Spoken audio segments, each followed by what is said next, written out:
Hello, everyone. Thank you for joining us today for our Facebook Live. May is Mental Health Month, which is a month where we aim to raise awareness about mental health and reduce the stigma that surrounds it, since it often prevents individuals from seeking help. I'm Julia Marvin, and I'm the marketing manager here at Jefferson Center. And I'm so excited to be joined by Chelsea Vibert. Chelsea is the clinical team lead at Colorado Spirit, which is our mental health and COVID-19 relief program.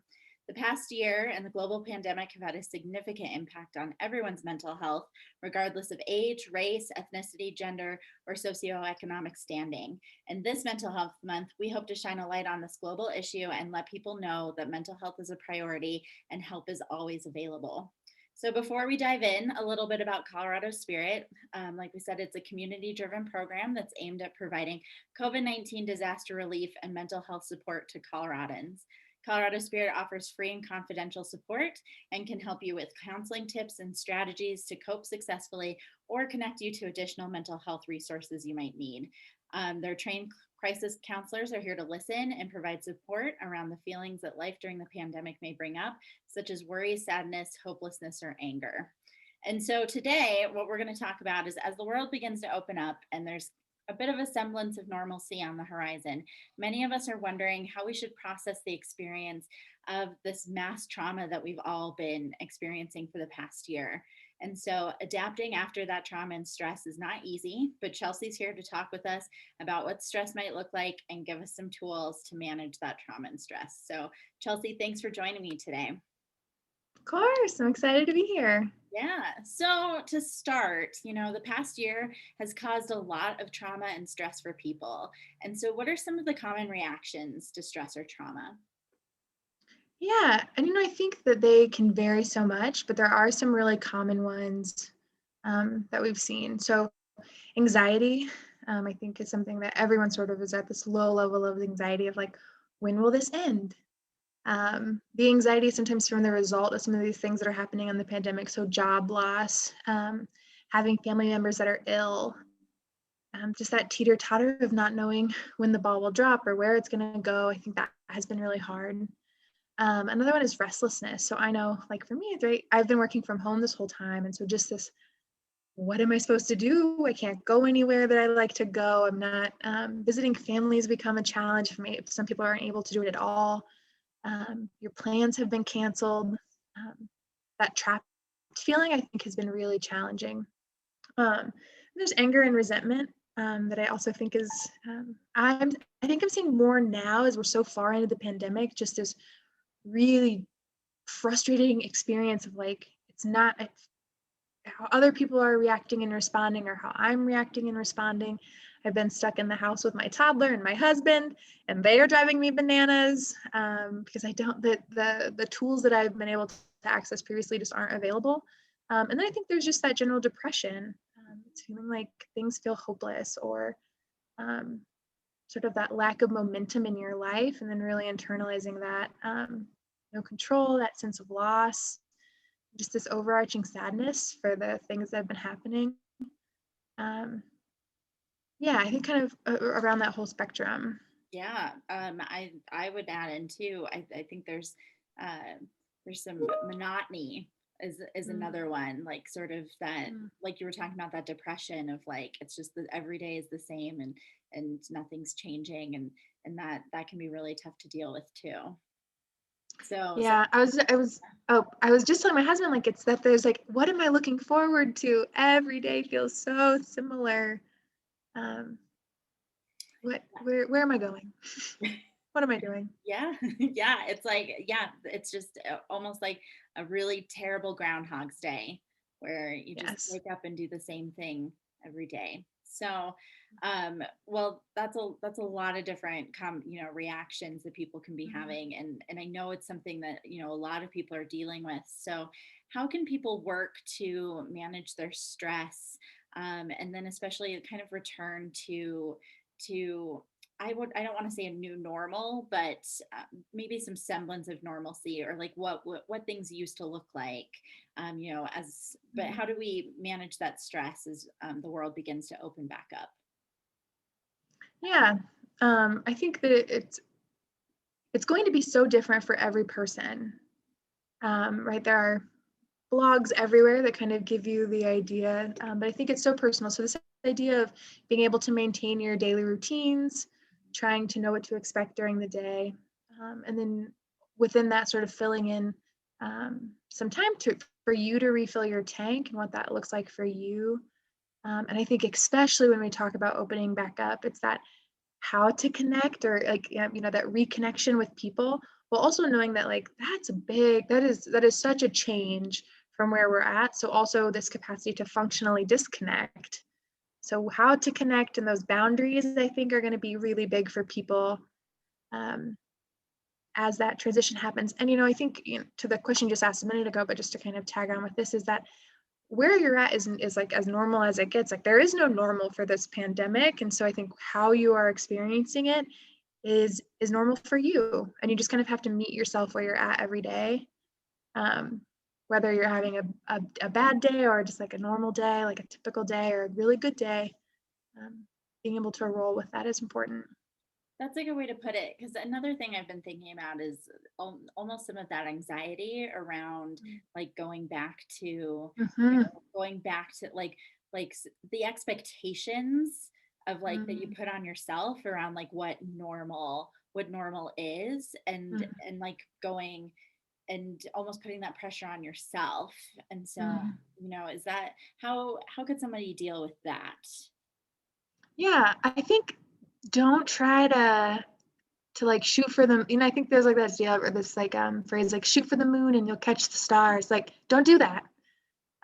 Like just set really simple basic things um that you have a lot of control over, right? I think so much of our lives these last year have felt really out of control, especially if you have kids, or you're a caretaker, for anyone, not just little kids, but also if you caretake for an elder parent, or just caretake at all.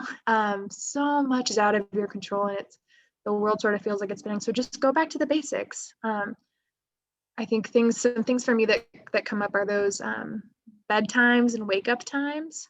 Um, that I really like to be firm on, because I've noticed I have a toddler, so I'm also hypersensitive to sleep. It is like makes the world go round. And what you need for sleep is going to be very different from what I need for sleep, and what my toddler needs for sleep. Like I can't sleep 13 hours a day anymore. It would be nice, but so what he needs is different than what I need and what my partner needs. So just being mindful about what wake up and bedtime looks for you and what's best for you. Um, Same for things like showering or eating or things, having movement for yourself. Where does that fit? Making sure it's predictable. Because like I said, like I think for me, it is that there's almost too many predictable things and there's nothing new. But I think if I can get those structured pieces of my day put in, then I can start to add flair, and like I can cook a new recipe, or I can convince my husband to go try a new restaurant, or take my child to a new park. So having some of those basic things that sort of make you feel full, are really great. I love that idea of as we're coming out of this, having routines, and then some basic routines, and then adding some flair. Mhm. I Some like spice. that. I think that's a great way to put it.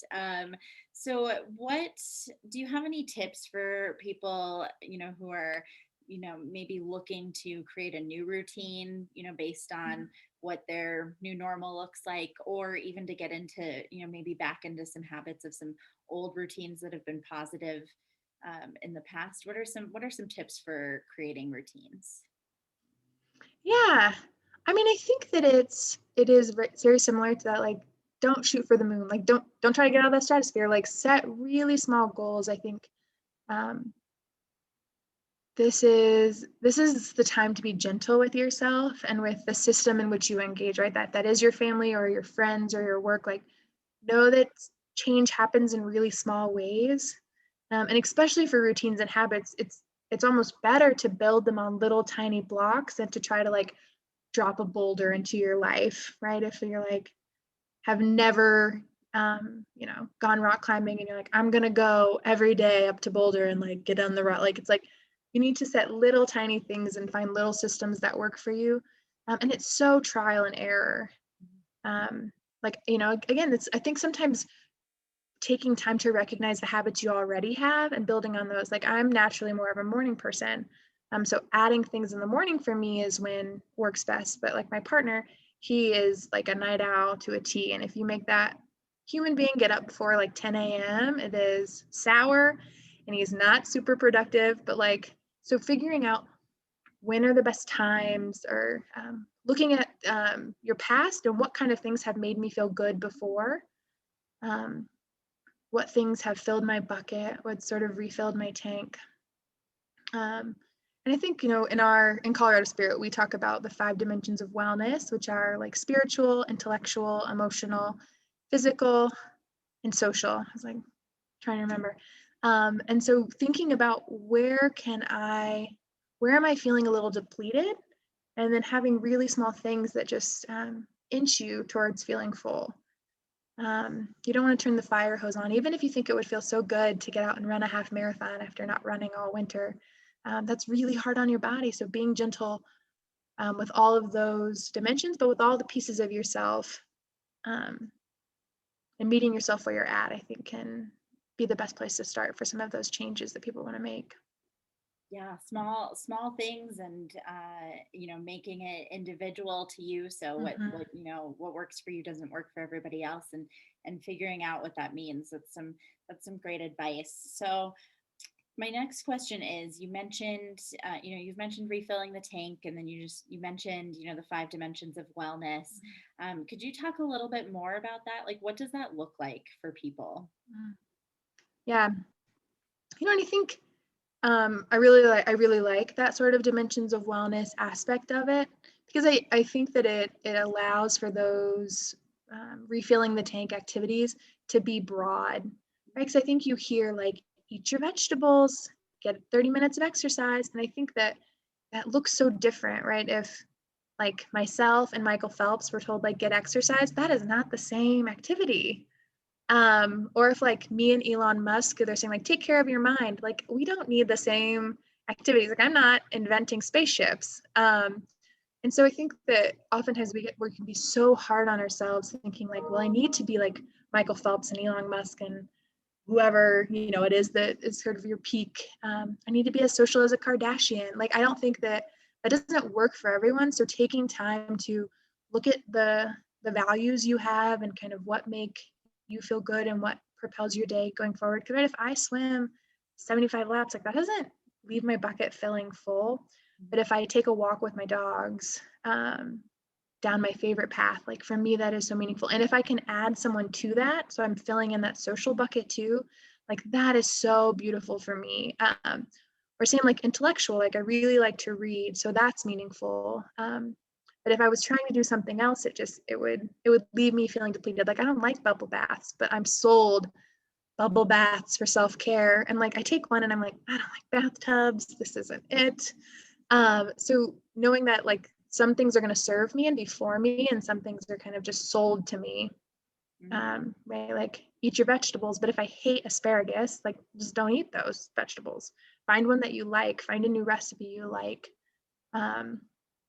So learn something new, try something new, explore those things. Like I love novelty, whereas like my partner likes consistency and predictability. So what works for him isn't going to work for me. And I think that permission to fill your tank differently and to fill your tank for you and not sort of just the way that you're sold can be really powerful.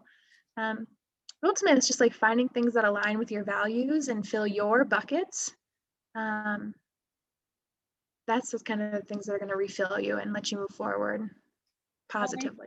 I think that's a great point too, about like you said, like thinking of it in those, the 5 dimensions of wellness. Like you can, you might have one bucket that's full, but like another area of your life is like where it's feeling depleted. And so being able to identify that and put those efforts towards that, again, in that unique way that feels right for you, it makes a lot of sense that would help, kind of get you through it and refill those buckets and make you feel better. And like to think about how they overlap, right? Like I said, like if I read a book by myself, that's great. But if I can be in a book club with other people who are passionate about the same topic, so I can just like yammer on with friends or with peers or even with strangers, like that is like a 2-for-1 for me. Yeah. Yeah. So the next thing, so at the very beginning of this, you mentioned, we mentioned a little bit about like how part of coming out of this pandemic is, connecting and reconnecting with people. And then something that you said caught my attention. You mentioned functionally disconnecting. So could you explain a little bit about that? Yeah. And I think even like people who are really introverted are kind of, there were memes in the beginning of COVID saying like introverts dreams. And then like at some point it was like, even the introverts are feeling a little bit like frazzled or fried on the edges because we're meant to be social. I mean, that's like human nature, is to seek connection and to be in proximity with the people that we love and care about. And for so many people, that wasn't accessible. So I think being really intentional about how you engage is really important. So as things open back up or within your own comfort level or where you're at with that, finding ways to re-engage with your community, again, thinking about those buckets and having them filled. But I also think that um, in today's society, we can also overstimulate that social connection, which I think is really interesting. Right? Like the actual in-person connection has been so depleted, but almost everyone has been like, whoop, like social media scrolling has gone through the roof. And unfortunately, there's been quite a bit of bad news or sad news or hard news. And so I know I've definitely caught myself sort of like doom scrolling, right? I'll get to an article that talks about how bad things are. And then I'm just like, I just like suck it up. I'm like, we're sponges. And I think it's this idea that if you let yourself suck up and sit in that scary, hard space, like that's all you can see. And that becomes really who you are. So it can lead to catastrophizing or focusing on those negative things when there's also there's positive stuff going around. So I think for that sort of functional disconnection, I think it really helps to set limits for your social media or just me. I mean, it's not, it's also the news sometimes. It can be really polarizing in the way that it displays things. So setting time limits, if that's like you do it during this small time of a day, or you set phone limits. Almost all phones now have a place where you can sort of monitor the length of time that you're on. Something I really like too with that is to, after I've been on, to take a little mental stock of like, do I feel better or worse than when I logged on? And that can be great if you have young people, if they're like, I can be on my phone all day and it's fine. Like having them sort of like monitor their emotions while they're on it, when they get off of it, before they get on it, to show, like there are some pieces of social media that are great. Like I could watch people cooking for hours. But at the end of the thing, it didn't really add much to my buckets. It didn't fill me up the same way as if I'm able to like call my granny and connect with her. So trying that, social media is designed to keep us coming back, right? Which is why I can watch hours of people cooking. It is set up to like know me and understand my habits. So being intentional about how you schedule that time away can be so important.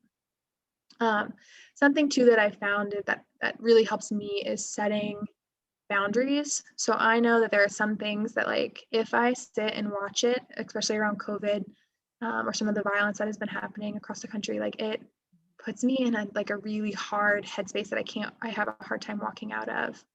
And so taking time to like really pick myself up and set myself away from that. And literally maybe like putting my phone on the charger in the middle of the day so that I create that physical space and having that boundary. Or if I come across something, knowing that I'm trying to scroll mindfully and be aware of what I'm scrolling, that I can move past those things and don't get some of those negative thoughts. And then finally, I think that it can be either seeking out some of that positive media or listening to those feel-good stories. Like I love Humans of New York. They're just like, fill my heart so much. They are oftentimes just like the sweetest stories that are told so wonderfully. So seeking out things that you, ending on a good note, I really like, but there's also just that like just practicing gratitude for yourself. Yeah, because I think things are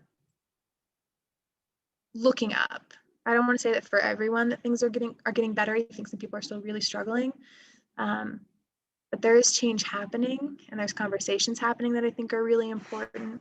So taking time to appreciate that and be grateful and figuring out what in your life is space for gratitude. Yeah, that's a good point too. So we are coming up on time here, but I did have one more question for you. Is there anything else that you want people to know, or you think would be helpful for people to think about, about adapting after trauma and stress? Yeah, I think just practicing resiliency. I think there's so much about our mental health that it's sort of been told to us and sold to us that like you should just have it. Mm, You should just be good at it. It comes naturally. And I think that that's just not true. The things that come naturally to us are like breathing and having a heartbeat. Like that's what you come with. That's like your blank slate. Everything else is something you've had to learn from your environment, from your caregivers, from your social group, from social media, from movies, from all the things that we sort of consume on a day-to-day basis. So you have to be intentional. Um, like being a human being is hard. Like there's no like it's not an easy life. mhm, Um, and so I think taking a moment to find joy, um, and slowing down. So I think joy and gratitude for me really go hand in hand. So just like when you pour, I always love like like when you pour coffee and then you put creamer, and sometimes people put it on social media in slow mo, mm, and it's just like you're like, oh, that was like, find those moments so that you can be in charge of creating. yeah. Do things slowly. When you brush your teeth, like notice like what what a gift teeth are, Mm, which seems very strange, but like appreciate like you can chew your food, like you have something in your mouth that you're just born with that like helps you eat. So finding those little things that you can appreciate, and I think a piece of that is mindfulness, that you are brushing your teeth with intention, mhm, you are pouring your coffee, and notice how your body feels when it's anticipating those foods, or right before you bite that Oreo. It's like your body's like, yes, I have waited for this all day to like eat this Oreo and experience like this heavily processed cream. I'm excited. Listen to, like, engage in that conversation with your body as often as you can, mhm. and be present and find joy, because that's the stuff that'll carry over. And right, like I said earlier, we're a sponge. We're always kind of soaking up experiences, and a little bit of that can be in our control, right? You can control how much social media you have, but you also sort of, um, if you put yourself in that clean, pure water full of noticing and happiness and joy, like it's really easy to soak it up. Mhm. But it's an effort. It's not easy, especially during this time. I think it is so hard, Mhm. um, which makes it almost like twice as important, which is challenging. Mhm. Yeah, Yeah. it's that you've got to. I think that's a really important point of that. Like we're not, some of the stuff is not stuff that we're born knowing how to do. We have to learn it and we have to work at it. And that means we can also like, learn and work at practicing gratitude and, finding moments of joy. And I think that's true. Like after you've gone through something stressful or, traumatic, that even finding the little things and being mindful can be really helpful. So Chelsea, thank you for taking the time to speak with me today and for all of the helpful information. And for those who have questions or want more information, feel free to message us here on Facebook and we'll get back to you. And also just remember that no matter what you're feeling, you're not alone. Jefferson Center and our Colorado Spirit team are here for you. And you can give us a call at 720-731-4689 if you need to talk. And thanks everyone and have a great day.